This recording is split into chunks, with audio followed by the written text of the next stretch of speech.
할렐루야. 추운 날씨 가운데서도 변함없는 믿음으로 주님 앞에 나온 여러분들에게 따스한 성령님의 온기가 우리 모두를 덮어주셔서 우리 속에 있는 모든 응어리들, 죄악의 응어리와 또 질병의 응어리와 모든 미움과 상처의 응어리들이 눈 녹듯 녹아지고 주의 영이 계신 곳에 참 자유가 있느니라. 하나님께서 우리에게 주신 자유와 기쁨이, 은혜가 회복되는 은혜로운 예배 시간이 되시기를 주님 이름으로 축원합니다. 옆에 사람과 함께 인사하겠습니다. 당신은 사랑받기 위해 태어난 사람입니다.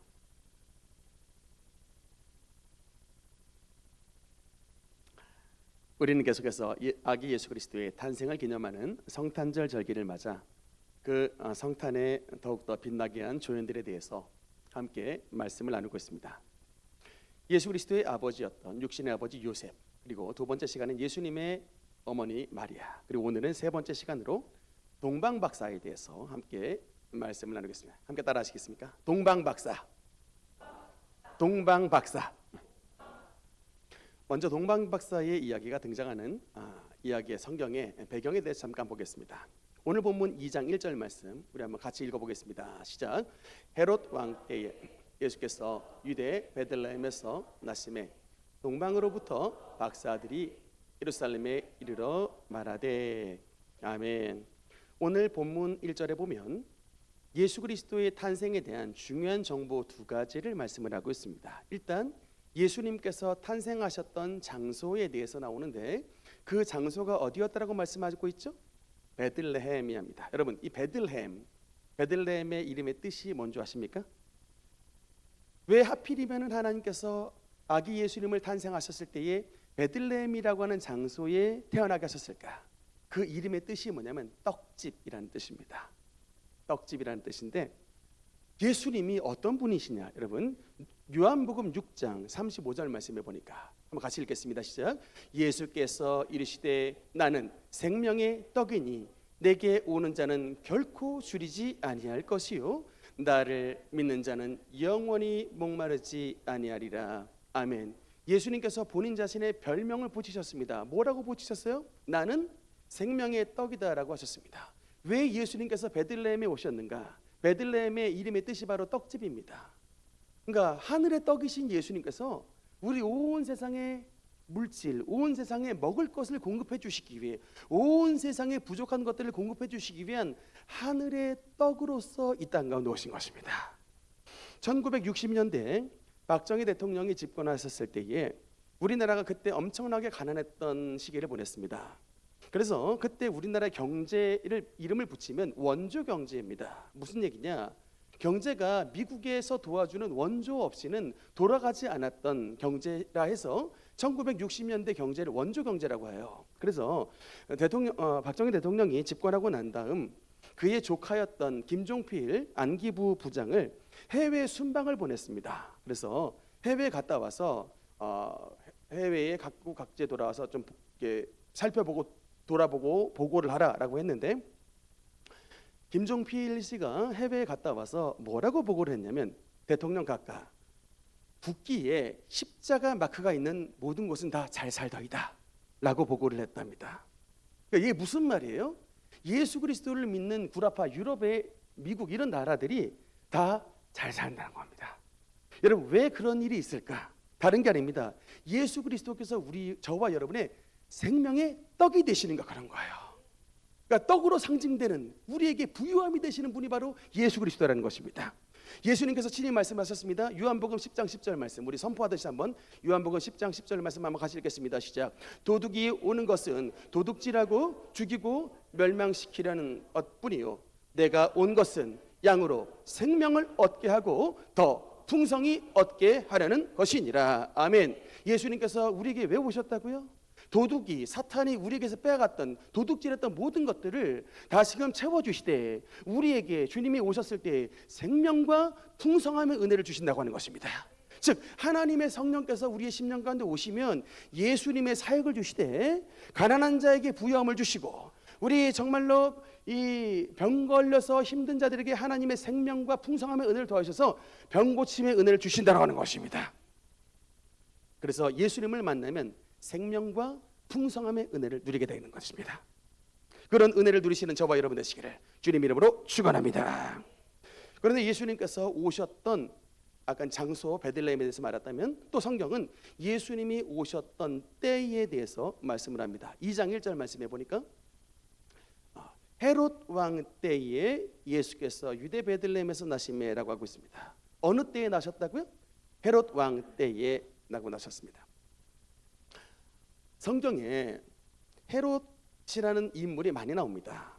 왜 이렇게 많이 나오냐면 헤롯이 가문을 이뤄서 그래요. 헤롯 이제 제일 첫 번째 인물이 할아버지 헤롯입니다. 헤롯 대제. 그 다음에 헤롯의 아들 헤롯 안티파스.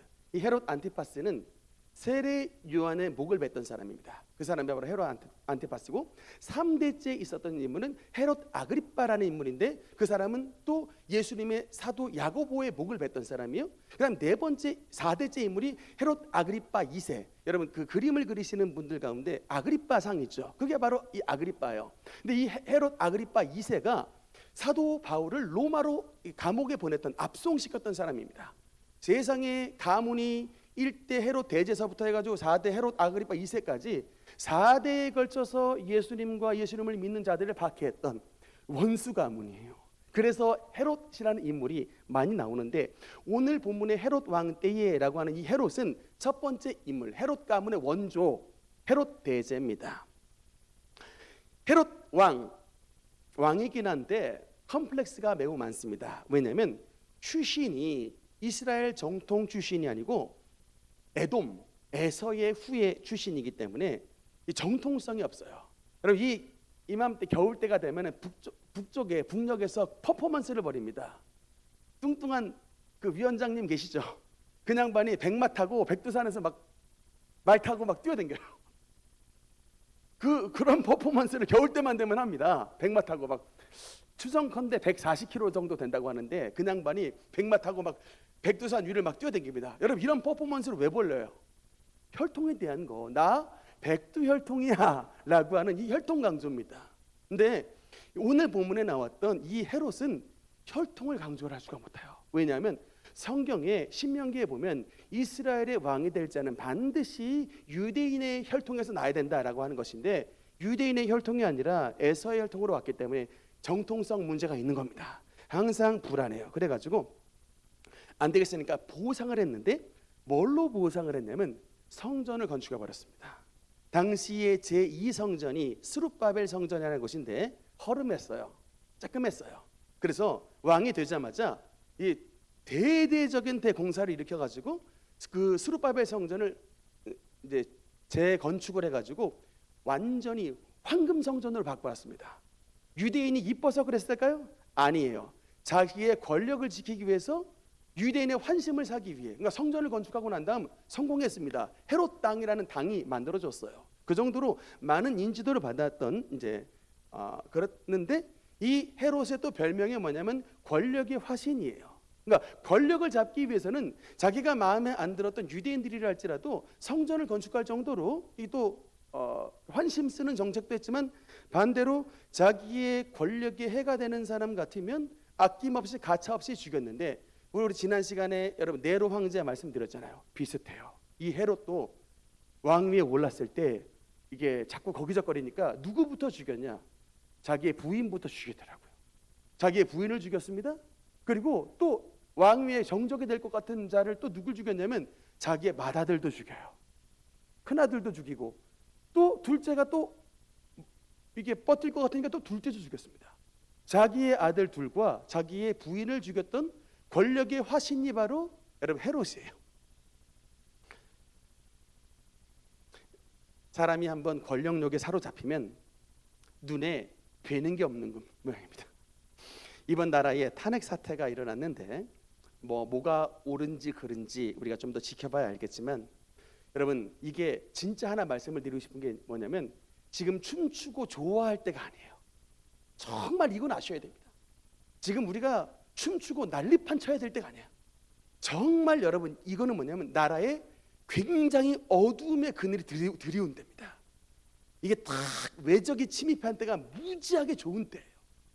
여러분 이게 정말 나라에 어둠이 들이고 있는 시기이기 때문에 여러분 진짜 지금 기도가 필요한 시기입니다. 아멘입니까? 근데 이런 권력의 화신이었던 헤롯이 다스리던 때에 무슨 일이 벌어졌느냐? 여러분 2절 말씀해 보니까 2절 한번 같이 읽겠습니다. 시작. 유대인의 왕으로 나신 이가 어디 계시냐? 우리가 동방에서 그의 별을 보고 그에게 경배하러 왔노라 하니 헤롯 왕과 온 예루살렘이 듣고 소동한지라. 아멘. 이 권력의 화신이었던 헤롯에게 유대인의 왕이 지금 탄생하셨다 그러는데 그 왕이 어디 있습니까? 라고 질문한 거예요. 이 헤롯은 권력의 방해가 되는 자면, 자신의 앞길을 막는 자라면 뭐 자식이고 부인이고 가차없이 칼을 내밀었던 사람이 헤롯인데, 이 헤롯 말년에 유대인의 왕으로 태어나신 이가 어디 계시냐라고 질문을 하면서 동방에서 박사들이 왔을 때에 이때 헤롯의 심경이 어땠을까요? 음악을 틀어들자면 베토벤 5번 운명 고향곡 빠바바밤이 나타났을 거야 아마. 그렇죠? 그러니까 이 3절 후반부에 말해 보면 헤롯과 온 예루살렘이 듣고 소동한지라. 여러분 예수님의 탄생의 이 크리스마스 절기의 유명한 모토가 뭡니까? 하늘에는 영광, 땅에는 평화. 근데 여러분 이 예수 그리스도의 탄생의 소식에 이 땅에서의 평화가 아니라 이 땅에서의 소동이 나타났다. 평화가 아닌 소동이 나타났다 라고 하고 있습니다. 놀랍게도 예수 그리스도의 탄생 때문에 소동과 불안을 느끼는 사람이 있었다 없었다? 있었다는 거예요. 그런 사람들의 공통점이 뭘까요? 헤롯, 그런 사람들의 공통점이 뭘까? 악인들이라는 겁니다. 악인들. 그 악인들의 특징이 뭐냐? 예수가 필요 없는 사람들이 악인이에요. 여러분 이게 악인이란 말이 내가 꼭 뭐 나빠서 악인이 아니라 예수 그리스도가 삶에 필요 없는 인간들, 그게 바로 악인입니다. 여러분 그러니까 예수 그리스도의 오심으로 말미암아 왕 위의 자리를 뺏기게 생겼던 헤롯의 입장에서는 예수님이 필요 없는 거예요. 필요 없을 뿐만 아니라 예수를 죽여야 되는 거예요. 그리고 여러분 4절 말씀에 보면 두 명의 인물이 더 나오는데 4절 한번 읽겠습니다. 시작. 왕이 모든 대제사장과 백성의 서기관들을 모아 그리스도가 어디서 나겠느냐 물으니. 여러분 우리가 지금 성탄을 빛낸 조연들에 대한 좋은 역할을 한 조연들의 시리즈를 보는데 이 예수 그리스도의 탄생에 악역들이 있더라고요. 악한 역할을 맡는 악한 조연들. 그것들이 누구냐? 헤롯, 두 번째가 대제사장, 세 번째가 서기관입니다. 그러니까 예수 그리스도의 탄생을 기뻐하지 못하고 예수 그리스도의 탄생이 필요 없는 인간들입니다. 두 번째 대제사장이 누구예요? 여러분 대제사장은 성전 예배를 총괄하는 자인데 안타깝게도 너무나도 변질이 되었습니다. 여러분 이때 당시에 이게 성전 안에 어떤 일이 벌어졌냐면 양들, 소들, 염소들을 막 잔뜩 팔고 있었어요. 왜 그런 일이 벌어졌냐면 이게 저 먼 지방에서 소를 끌고 오고 뭐 양을 끌고 오고 염소를 끌고 오는데 막 검사를 막 철저하게 하는 거예요.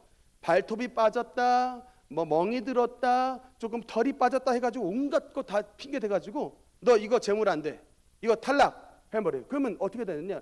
자기들이 마련해놓은 양이나 소나 염소를 사게 만드는 거예요. 물론 같은 값으로 하게 했다면 문제가 안 됩니다만 만약 양 한 마리가 10만 원이라면 여기 파는 양은 30만 원, 40만 원짜리예요. 근데 꼭 이걸 사게 만드는 겁니다. 이걸. 그래서 폭리를 취하는 자, 그들이 바로 대제사장 무리들이었어요. 예수님께서 성전 건축 나중에 청결하실 때에 채찍 빼고 휘두르셨잖아요. 바로 이 현장입니다.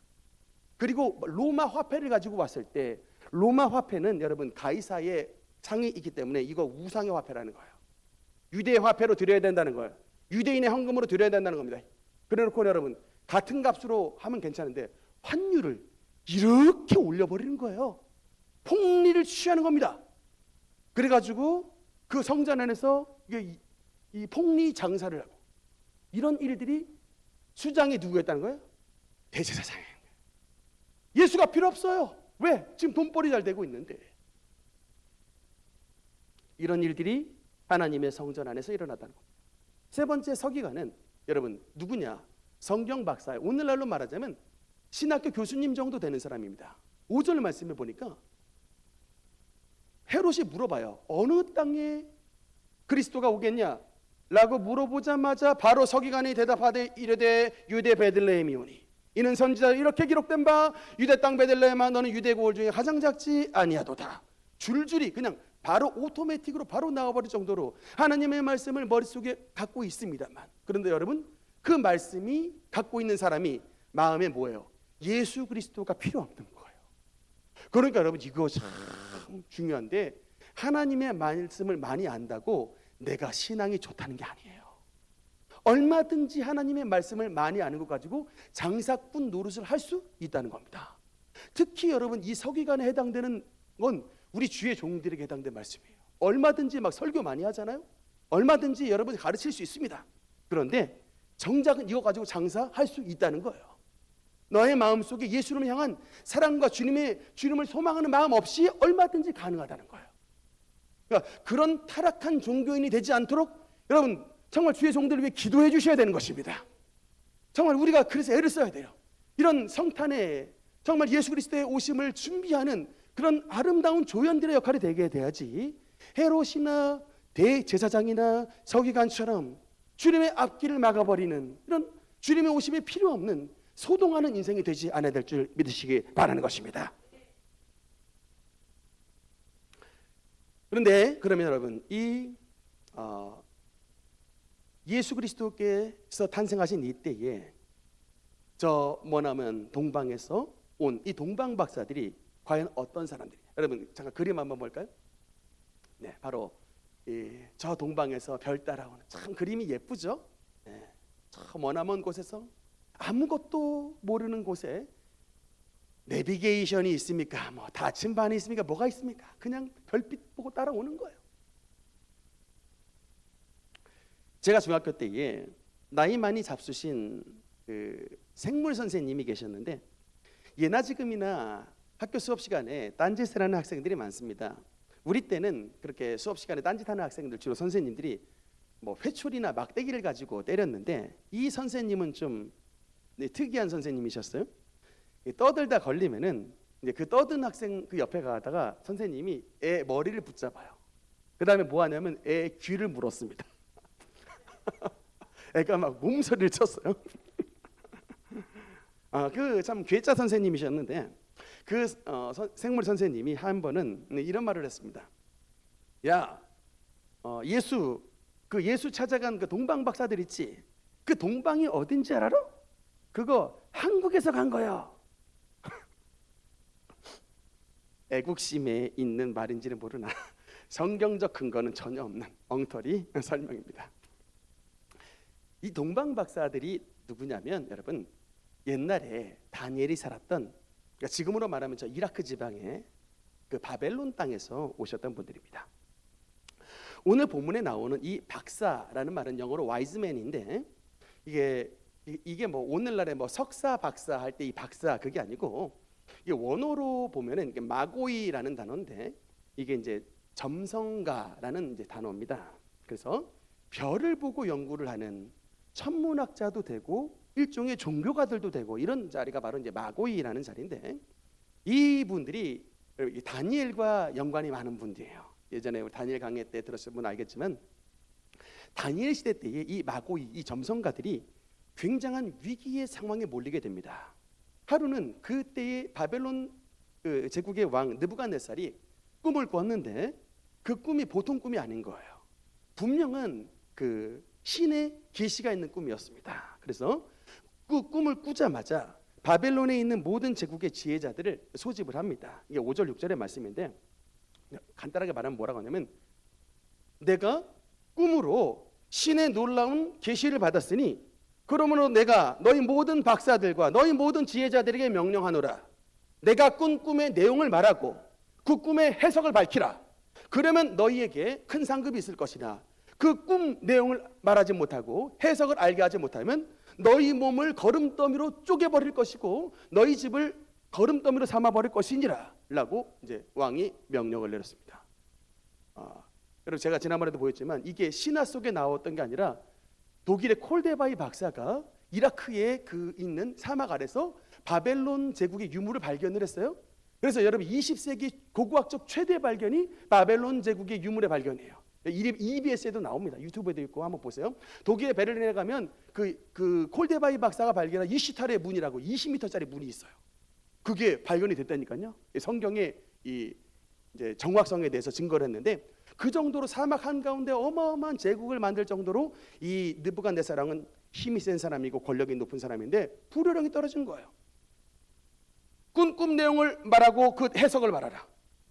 여러분 제가 꿈을 꿨는데 여러분에게 제가 어저께 꾼 꿈 내용 말하지 않으면 여러분 다 죽이겠다라고 하면 여러분 뭐라 그러겠어요?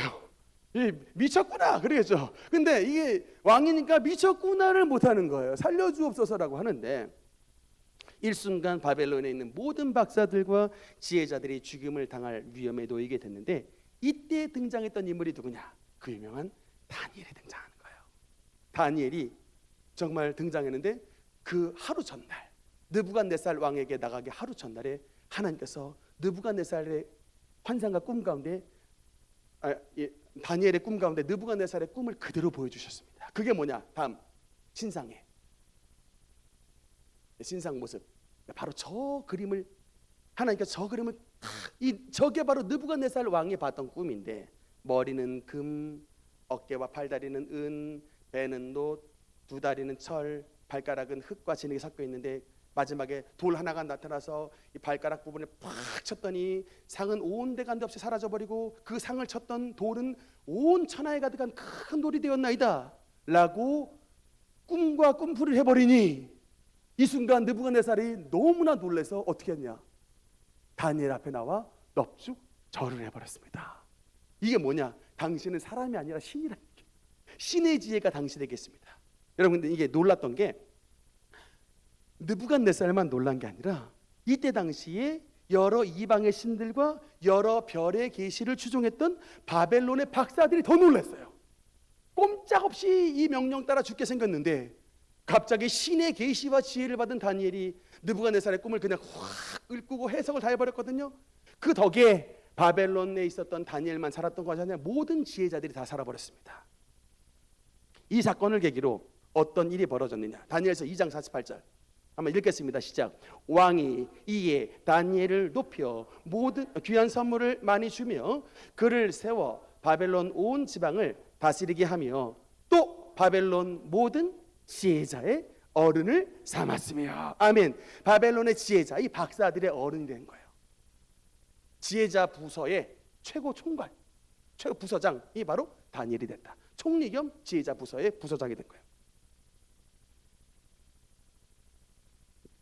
어떤 이방 신들도 할 수 없는, 어떤 이방의 별점으로 따라갈 수 없는 하나님의 지혜를 이 지혜자들이 체험을 하고 어떤 결심을 하게 되냐? 이제 우리는 하나님만 섬기겠습니다 라고 했던 거예요. 여러분 근데 놀랍게도 이 이방인 이 박사들이 이 은혜를 어느 때 체험했냐면 BC 500년 정도에 체험한 거예요.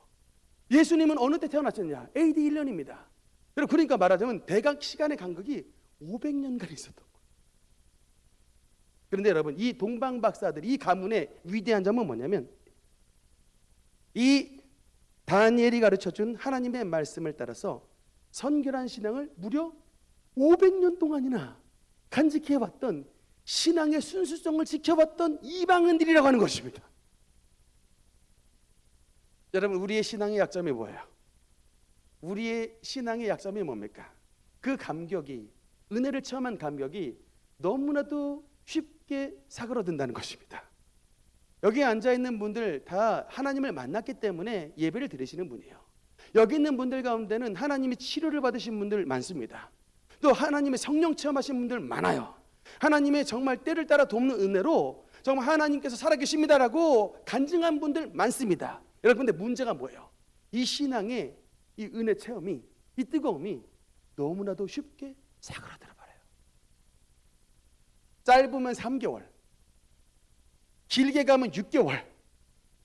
제가 보면 그래요. 이게 좀 안타깝습니다. 오늘날 한국교회 위기가 뭡니까? 교회에 어린 아이들과 젊은이들이 없다는 거예요. 출석 인원이 뭐 1,000명, 수천 명 모이는 교회인데 어린 유년주일학교 아이들이 100명이 안 되는 교회들이 많답니다. 여러분, 이게 뭘까요? 본인은 은혜 체험을 한 거 맞는데 그 은혜를 자신의 자녀와 손주와 후손들에게 은혜 전달에 실패하는 거예요.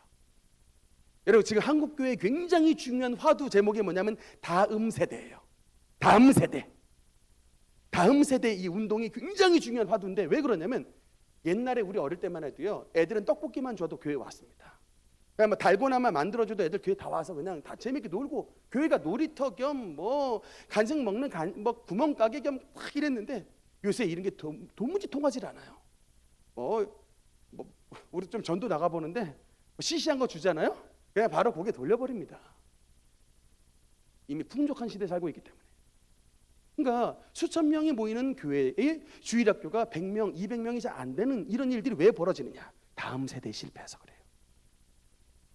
신앙 좋은 부모님들이 자신들이 믿는 바 하나님의 신앙을 자식들에게 물려주는 신앙 교육에 실패하고 있어서 그런 거예요. 이게 우리 한국교회 모습입니다. 그런데 여러분, 동방 박사가 다니엘을 통하여 은혜를 받은 지 500년 전인데 그 별빛을 보고 동방 박사들이 황금과 유향과 모략을 가지고 유대 땅 베들레헴까지 왔다라고 하는 것은 뭘 뜻하느냐? 그 시대의 신앙 계승이 성공했다는 거예요. 유대인도 아니고 이방인이 하나님의 은혜를 받은 그 이방인의 은혜를 무려 500년간 지켰다라고 하는 것입니다. 얼마나 대단한 거예요. 이게 바로 성탄을 빛낸 조연들, 동방 박사들의 위대한 신앙인 것입니다.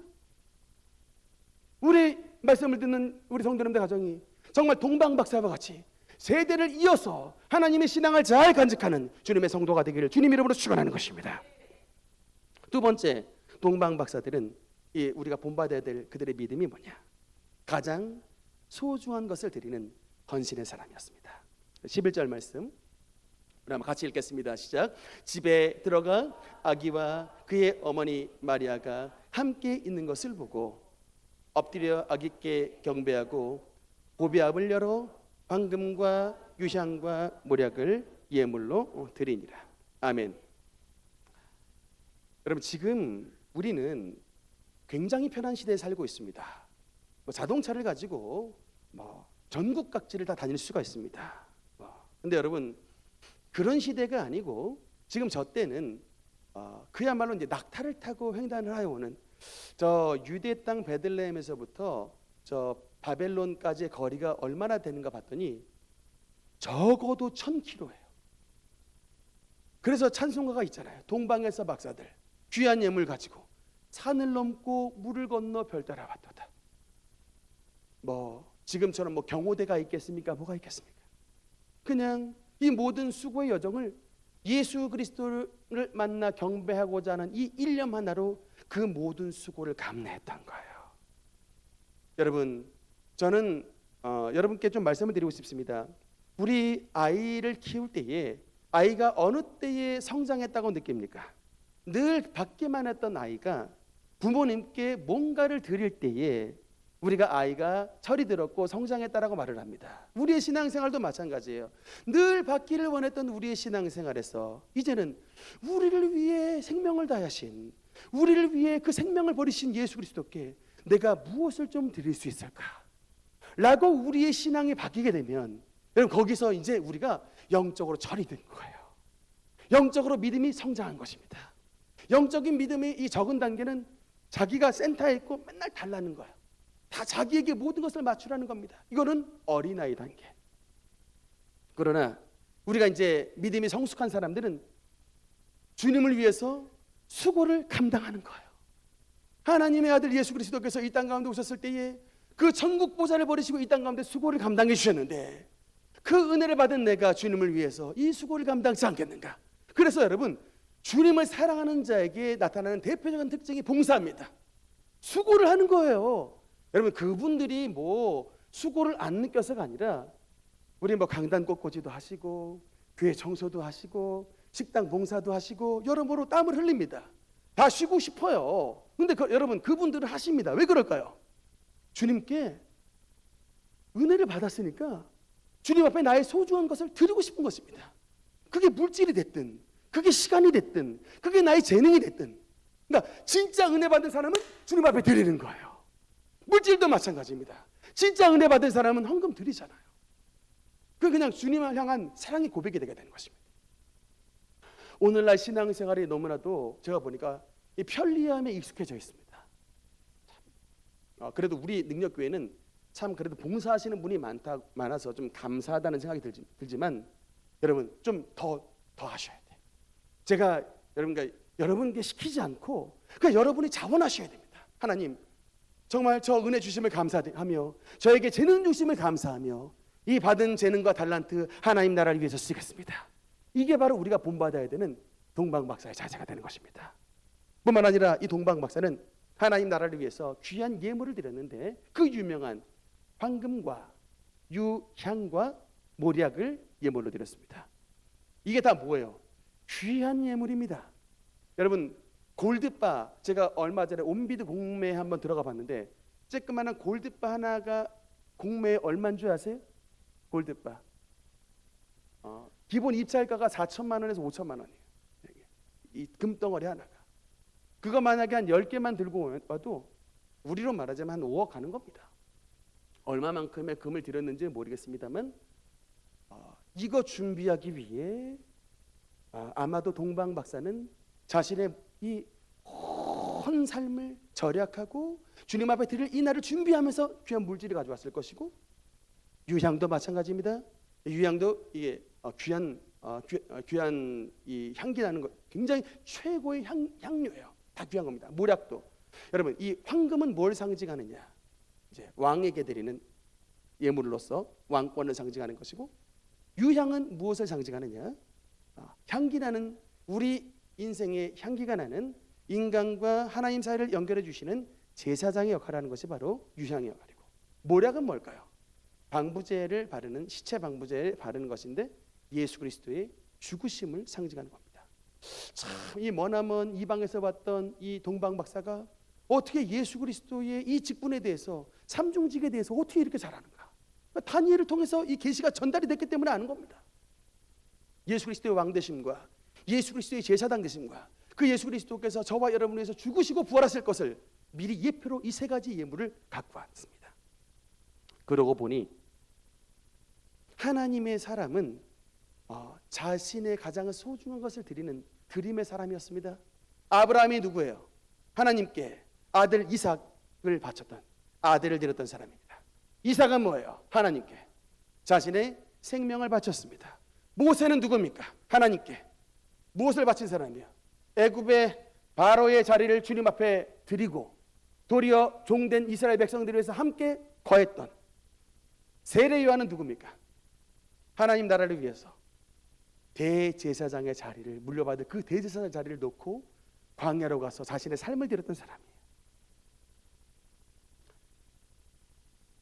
혹시 나의 이기적인 마음이, 나의 욕심이 하나님을 향한 신앙의 통로를 막은 건 아닌가?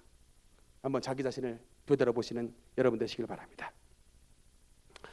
선교사님 사진 한번 보겠습니다. 여러분 저분의 그 별명이 뭐냐면 거지대장, 이런 거지대장으로 불렸던, 원래 이름이 헐버트 카딩턴이라는 이제 선교사인데, 헐버트에서 허번이라는 한국 이름을 붙였어요. 고 허번. 그래서 헐버트 카딩턴, 이게 이 부르기가 어려우니까 이 조선 땅에 와가지고 자기를 한국식 이름으로 고 허번으로 불러달라 해서 고 허번 선교사인데, 한국 사람이 아니고 여러분 미국 사람이에요. 미국의 코넬 대학이라고 하는 굉장히 명문 의과 대학을 나오신 참 그 재원인데, 이분의 아버지가 의사 선생님이에요. 그런데다가 병원장입니다.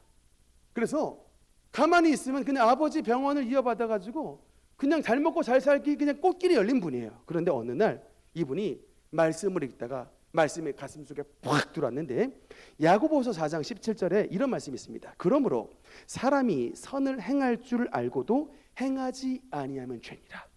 이 말씀을 읽다가 말씀이 갑자기 마음속에 팍 꽂혀가지고, 야, 내가 하나님을 만난 사람인데 나만 이렇게 잘 먹고 편하게 살아서는 안 되겠다 해가지고 안락한 삶을 포기하고 의료 선교사가 되기로 결심했는데 어떻게 했느냐? 1948년에 미국 남장로회를 통해 한국의 의료 선교사로 파송을 받았어요. 파송을 받은 지 2년 만에 6.25 전쟁이 났습니다.